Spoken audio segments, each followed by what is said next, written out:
ایک ہے تقرب بالفرائض، جس کو اللہ کہتا ہے کہ یہ مجھے سب سے زیادہ محبوب ہے، اور ایک ہے تقرب بالنوافل، جو بلندی میں بہت اونچا ہو جاتا ہے۔ اب یہاں پر میں آپ کو بتاؤں، جن حضرات نے میرے تقاریر سنی ہے یا میرا کتابچہ پڑھا ہے جہاد فی سبیل اللہ کی حقیقت، کہ 9 منزلیں میں بیان کیا کرتا ہوں۔ سب سے اونچی منزل تو لازماً 9ویں ہے، سب سے اہم منزل وہ پہلی ہے، یہ اچھی طرح سمجھ لیجیے۔ پہلی ہوگی تو دوسری ہوگی، دوسری ہوگی تو تیسری ہوگی، پہلی ہی نہیں ہے تو اوپر کا کیا تصور۔ تو ایک ہے اہم ترین ہونا، ایک ہے بلند ترین ہونا۔ بلند ترین 9ویں منزل ہے قتال فی سبیل اللہ، اور اہم ترین ہے اپنے نفس کے خلاف جہاد، ان تجاہد نفسک فی طاعت اللہ، یہ اہم ترین ہے، اہم ترین، وہ بلند ترین۔ اسی طرح حضور کی ایک حدیث میں آیا، صحابہ سے سوال کیا کہ تمہارے نزدیک سب سے خوبصورت ایمان کس کا ہے؟ عجب عجیب، عجیب عربی زبان میں اردو میں ہم کہتے ہیں کہ جو وہ نئی سی بات ہو، عجیب۔ عربی میں عجیب کے معنی ہے صرف خوبصورت کے، خوبصورت بات۔ سب سے زیادہ خوبصورت ایمان کس کا ہے؟ صحابہ نے کہا فرشتوں کا حضور نے رد کر دیا، انبیاء کا رد کر دیا، ہمارا رد کر دیا۔ پھر فرمایا کہ سب سے ان اعجب الایمان خلقا لاخوانی الذین یاتون من بعدی یجدون صحفا فیہ کتاب اللہ فیؤمنون بما فیہا۔ میرے نزدیک خوبصورت ترین ایمان میرے ان بھائیوں کا ہوگا جو میرے بعد آئیں گے، اور انہیں تو صرف اوراق ملیں گے جن میں اللہ کی کتاب لکھی ہوگی، اس پر ایمان لائیں گے۔ اب دیکھیے، افضل ترین ایمان صحابہ کا ہے۔ کسی بڑے سے بڑے ولی کا ایمان بھی کسی ادنا سے ادنا صحابی سے بڑھ کر نہیں ہے، یہ نوٹ کر دیجیے، یہ ہمارا اجماعی عقیدہ ہے۔ افضل ترین ایمان صحابہ کا، لیکن خوبصورت ترین، عجب ترین ایمان یہ ہے کن کا جو میرے بعد آئیں گے، انہیں تو اللہ کی کتاب ملے گی اور آنکھ میں لکھی ہوئی، اس پر ایمان لائیں گے۔ تو ان دونوں چیزوں کو رکھیے۔ ایک ہے سب سے زیادہ محبوب اللہ کو کیا ہے، وہ تو فرائض کے ذریعے سے تقرب ہے، اور سب سے اونچا جو ہے تقرب کا مقام، وہ نوافل کے ذریعے سے ہے۔ اب جو باریک بات ہے وہ سمجھنے کی ہے، اس میں حالات کے اعتبار سے فرق واقع ہو جائے گا۔ فرض کیجئے نظام باطل کا غلبہ ہے، اس میں تو فرض ہے اس نظام باطل کے خلاف جد و جہد، اس کو ختم کر کے جڑ سے اکھیڑ کر جو اللہ کا دین ہے، دین حق، اسے غالب کرنا۔ اس فرض کو تو آپ بھولے ہوئے ہیں، نوافل میں زور لگا رکھا ہے، ساری رات کھڑے ہیں، نفلیں پڑھ رہے ہیں، روزے رکھ رہے ہیں، جو بھی روزہ حضور سے ثابت ہے وہ سب رکھ رہے ہیں۔ یہ جو نوافل یہ اللہ کے ہاں قبول نہیں ہے۔ فرض کو چھوڑ کر اگر کوئی شخص فرض نماز چھوڑتا ہے، وہ نہیں پڑھتا 5 وقتہ نماز اور باجماعت کا اہتمام نہیں کرتا، تو اگر ساری رات بھی کھڑے ہو کر نوافل ادا کرے گا تو زیرو ہے، اس لیے کہ پہلے فرض ہے، نفل کا بعد۔ ہاں، نوافل کے ذریعے سے تقرب بلند ترین تو ہے، لیکن یہ کب ہوگا؟ جب اللہ کا دین قائم ہو گیا ہو، نظام حق کا ہے، اس نظام کو آگے پھیلانا حکومت کا کام ہے، نظام خلافت جو ہے اب ان کا کام ہے، اللہ کی کتاب کی تعلیم و ترویج یہ اب حکومت کا کام ہے۔ اب افراد کو اجازت ہے وہ نوافل پر زور لگائیں، راتوں کو جاگیں، روزے رکھیں، اور بھی جس طریقے سے بھی نوافل پر اس حالت میں جو نوافل کے ذریعے سے تقرب حاصل ہوگا، وہ بلندی میں وہ پہلے اس جو تقرب ہے بالفرائض اس سے بلندتر ہو جائے گا۔ لیکن اگر دین اللہ کا قائم نہیں اور باطل کا غلبہ ہے، اس میں آپ نوافل کا اہتمام کر رہے ہیں، اگر وہ جد و جہد بھی کر رہے ہیں، اس نظام کو ختم کر کے اللہ کا دین قائم کرنے کی پوری کوشش کر رہے ہیں، تن من دھن لگا رہے ہیں، اور اس میں کچھ نوافل کا بھی اہتمام ہو جائے تو نور علی نور، سونے پر سہاگا۔ لیکن اگر اس سے قطع نظر، اس کے تو خیال ہی نہیں، اس کا دھیان ہی نہیں، جیسے ہمارے ہاں کیا ہے، جو سلسلے چل رہے ہیں خانقاہی، ان میں سے کسی کو فکر نہیں کہ نظام باطل جو ہے اس کے خلاف بھی کوئی جد و جہد کرنی ہے، لیکن یہ کہ وہ سلوک کی منزلیں طے ہو رہی ہیں، مقامات طے ہو رہے ہیں، اور اونچے سے اونچے روحانی مقامات کی طرف انسان بڑھتا چلا جا رہا ہے۔ یہ طریقہ صحیح نہیں ہے، یہ فرض ہے۔ اس فرض کو اس کی طرف سے بے اعتنائی برت کر نوافل کی طرف دھیان کرنا، یہ دین کے فلسفے اور حکمت کے بالکل خلاف ہے۔ میں اس کو ذرا اور زیادہ ہائی لائٹ کرنے کے لیے کہتا ہوں کہ فرض کیجئے، تصور کیجئے، جب دامن احد میں جنگ ہو رہی تھی اور مسلمان زندگی اور موت کی کشاکش میں تھے، اس وقت خود حضور جس طریقے سے زخمی ہوئے ہیں، اتنا خون آپ کا بہہ گیا کہ آپ بے ہوش ہو کر زمین پر گر گئے ہیں، صلی اللہ علیہ وسلم، فداہ آباؤنا و امہاتنا۔ اگر اس وقت کوئی شخص مسجد نبوی میں بیٹھا ہوا نوافل پڑھ رہا ہے کھڑا ہوا، یا وہ کوئی نعت جو ہے پڑھ رہا ہے، یا کوئی بیٹھ کے تسبیح کر رہا ہے، تو اس کے بارے میں کیا رائے آپ کی ہوگی؟ وہاں تو حضور اور صحابہ جان کی بازی لگائے ہوئے، اور یہاں یہ نوافل میں لگا ہوا ہے، تو وہ نوافل تو زیرو نہیں ہوں گے، بلکہ اس سے بھی منفی ویلیو اس کی ہو جائے گی، وہ منافق شمار ہوگا۔ اسی طریقے سے اگر دین کا غلبہ ہے اور نظام خلافت قائم ہے، تو بہت سے فرائض اس نظام خلافت کے ذمے چلے جاتے ہیں، انڈیویجول اس سے بری ہو جاتے ہیں۔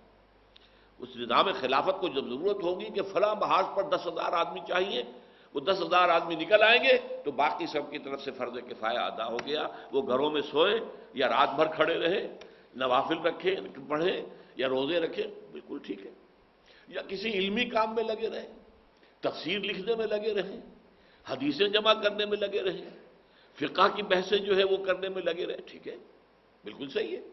لیکن اگر غالب جو ہے نظام وہ باطل کا ہے اور اس کے خلاف جد و جہد نہیں ہو رہی، تو پھر یہ سارے کام جو ہیں یہ زیرو سے ضرب کھا کر زیرو ہو جائیں گے۔ پرائمری امپورٹنس ہوگی اللہ کے دین کو قائم کرنے کی جد و جہد۔ یہ ہے فرق تقرب بالنوافل اور تقرب بالفرائض کا۔ اب یہاں اس آیت میں دیکھیے کس خوبصورتی کے ساتھ آیا ہے، یا ایھا الذین آمنوا اتقوا اللہ وابتغوا الیہ الوسیلۃ وجاہدوا فی سبیلہ لعلکم تفلحون۔ جہاد کرو اس کی راہ میں، یہ ہے فرض۔ نوافل اور رات کو کھڑے رہنا یہ نوافل ہے، روزے رکھنا نوافل ہے، روزے رمضان کے فرض میں باقی نفلی ہے، لیکن جہاد، اللہ کی راہ میں جہاد، جد و جہد، جان اور مال کا کھپانا، کس لیے؟ تاکہ اللہ کا دین قائم ہو، اللہ کا نظام برپا ہو جائے۔ یہ ہے گویا کہ تقرب اللہ کا سب سے بڑا وسیلہ جو یہاں بیان کیا جائے۔ کیوں کہ اس وقت صورت کیا تھی کہ حضور اور صحابہ اس جد و جہد کے اندر تھے۔ وہ تو آپ کو معلوم ہے کہ جو جد و جہد کر رہے تھے اس میں جانیں مال کھپا رہے تھے، جانیں دے رہے تھے صحابہ کرام، یہاں تک کہ حضور کی اپنی تمنا اور آرزو یہ تھی لوددت ان اقتل فی سبیل اللہ ثم احیا ثم اقتل ثم احیا ثم اقتل، میری بڑی خواہش ہے میں اللہ کی راہ میں قتل ہو جاؤں، پھر زندہ کیا جاؤں، پھر قتل ہو جاؤں، پھر زندہ کیا جاؤں، پھر قتل ہو جاؤں۔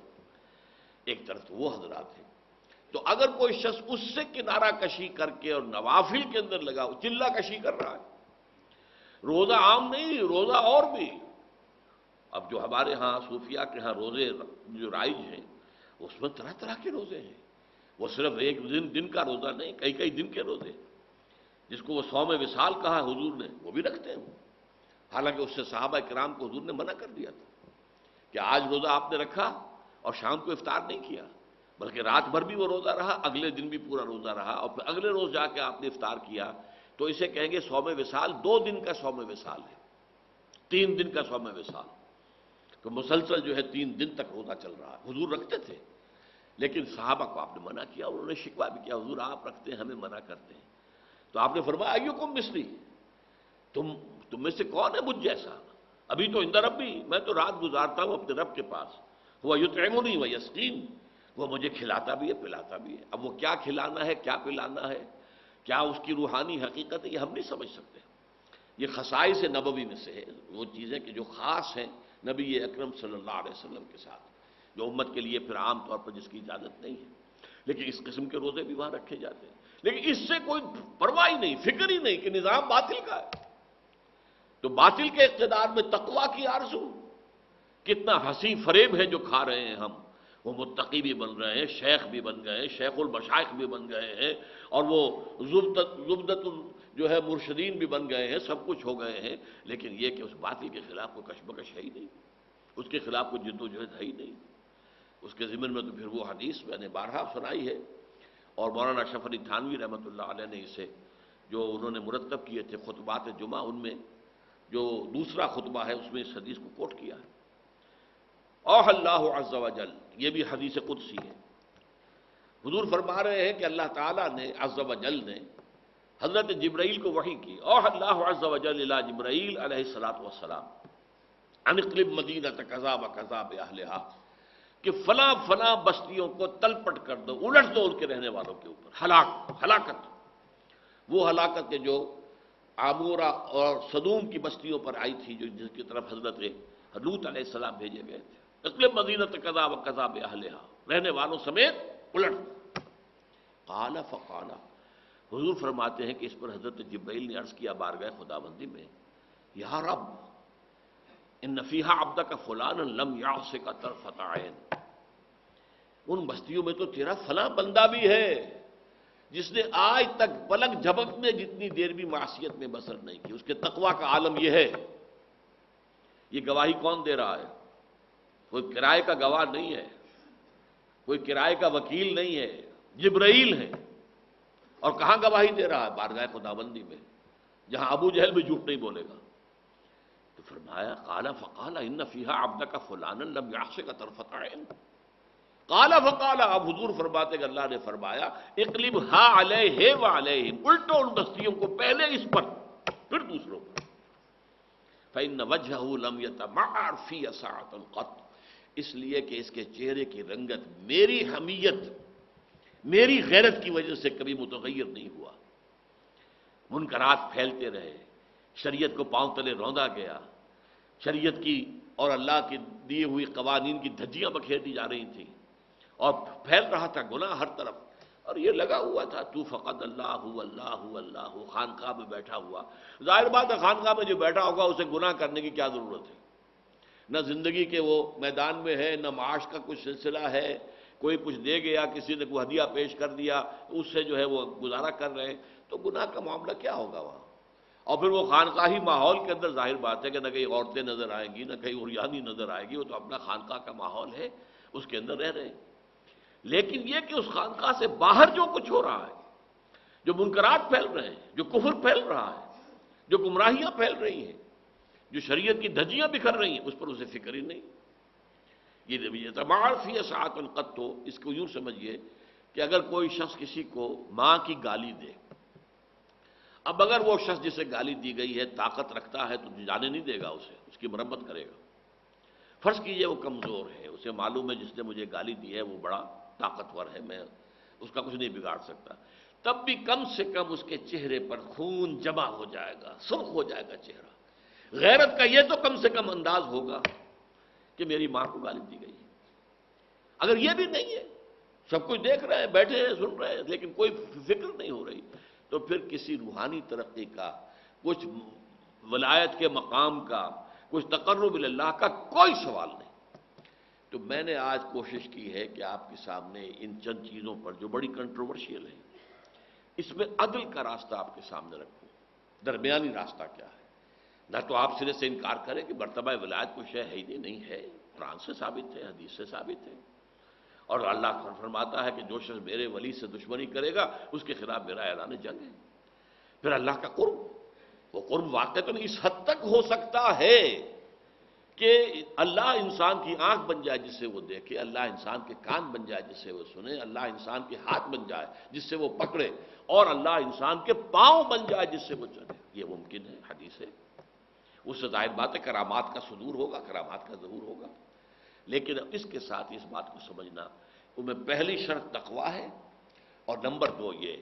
کہ یہ تقرب اللہ کے لیے ایک ہے فرائض کے ذریعے سے۔ جہاد فرض ہے، فرض عین ہے، باطل کا غلبہ ہے تو فرض عین ہے اس کے خلاف جد و جہد کرنا، اور اس کے لیے اجتماعی جد و جہد کرنا۔ جیسے نماز 5 وقتہ فرض ہے، اور اس کے لیے اگر کوئی شخص مسجد سے فاصلہ اس کا زیادہ نہ ہو اور وہ گھر میں نماز پڑھے، اس کی نماز قبول نہیں ہوگی۔ لا صلاۃ علی جار المسجد الا فی المسجد، جو مسجد کے پڑوس میں رہتا ہے اس کی نماز قبول نہیں ہوگی اگر وہ مسجد میں حاضر ہو کر نماز نہیں پڑھ رہا 5 وقت، جماعت کا انتظام نہیں کرتا۔ تو ان فرائض کی طرف توجہ نہ ہو، اللہ کے دین کے غلبے کی جد و جہد نہ ہو، اور نوافل کے ذریعے سے، چلہ کشیوں کے ذریعے سے، مراقبوں کے ذریعے سے، اور وہ نئے نئے ایجاد کردہ اذکار کے ذریعے سے انسان سمجھے کہ میں تقرب بالنوافل کے اس مقام پر فائز ہو جاؤں گا، تو یہ دوسری بہت بڑی غلط فہمی ہے۔